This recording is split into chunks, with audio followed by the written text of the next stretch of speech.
Chapter 16, Space Rovers.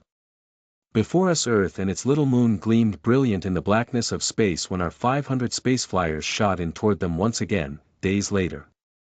Again we four held our familiar positions in the four control chairs of our space flyer, and again Marlin and Randall and Whiteley were gazing forth with me as at the head of those massed space flyers we moved in with slowing speed. It had been for a score of days that we had reeled back through the solar system from Neptune, from its edge, had reeled back from the borderline of that vast void of space, in which Triton long days before had become invisible, hurtling out into that void forever.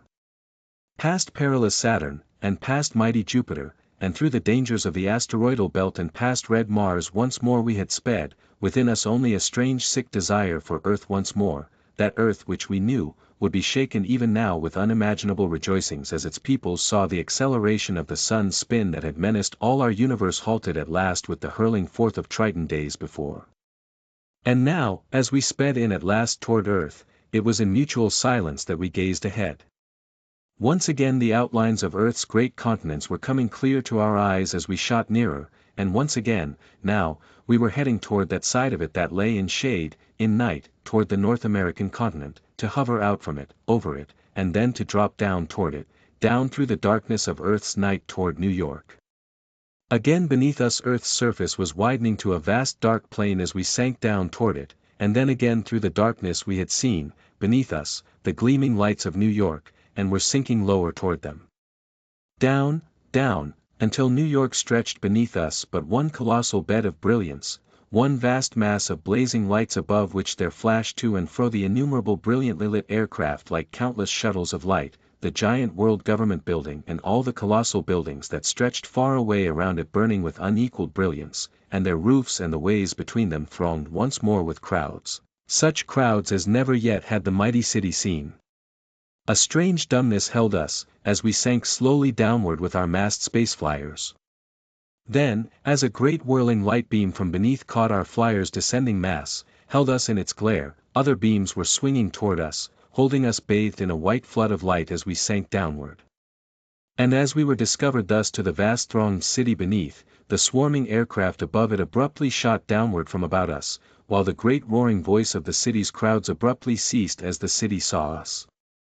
Down through a great silence, the most tense and utter silence surely ever to reign in the mighty city beneath, we dropped, our flyers separating and falling smoothly over the crowds, over the seas of white, upturned faces, falling through that hushed silence toward the roofs of the great buildings beneath, our own toward the roof of the great World Government Building.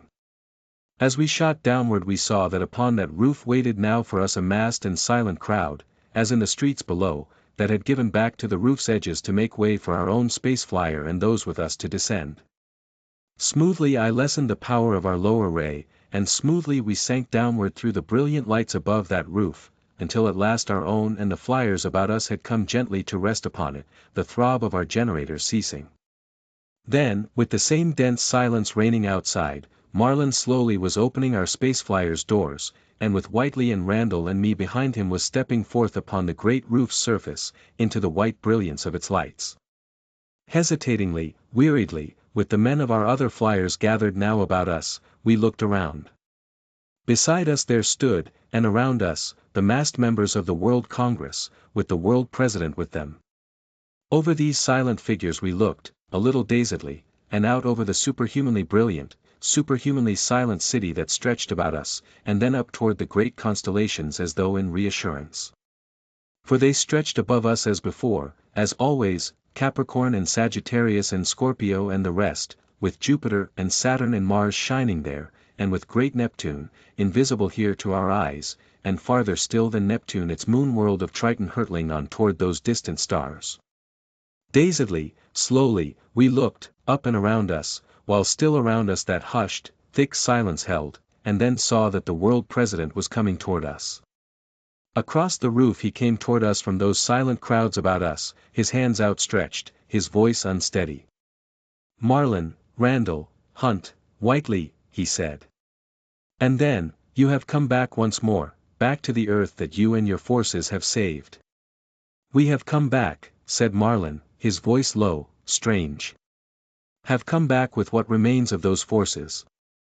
And then, while the World President and the World Congress stood silent before us, beneath the brilliant lights, Marlin was speaking slowly to them, was speaking in short, halting words of our flight outward, our escape from the great ambush at Saturn, our wild pursuit onward to Neptune and the colossal battle that had ended there with our halting of the other ray, with our hurling of Triton and all the Neptunians on it out into the void forever. In a hushed, strained silence the crowd before us was listening, and as the speech apparatus beside us took Marlin's slow words out to all the crowds in all the vast city about us, and beyond, they, too, were listening in that same tense stillness. Then, when he had finished, that stillness continued unbroken for moments. Marlin, Whiteley, Hunt, Randall, he was saying, again.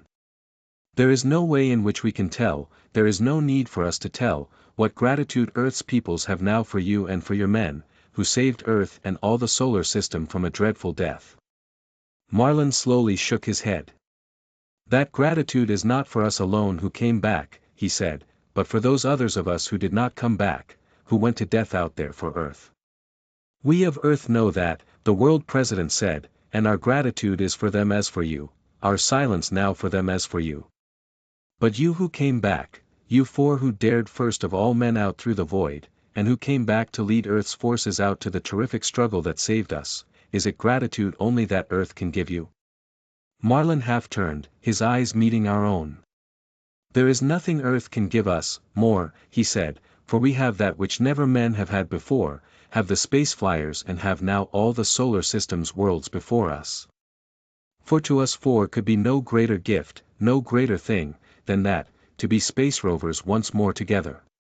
And as Marlin's eyes met ours, standing there on the great building's brilliant lit roof with all about us the assembled masses of the World Congress, silent, with those other vast silent throngs in all the mighty city around us, we were looking together upward.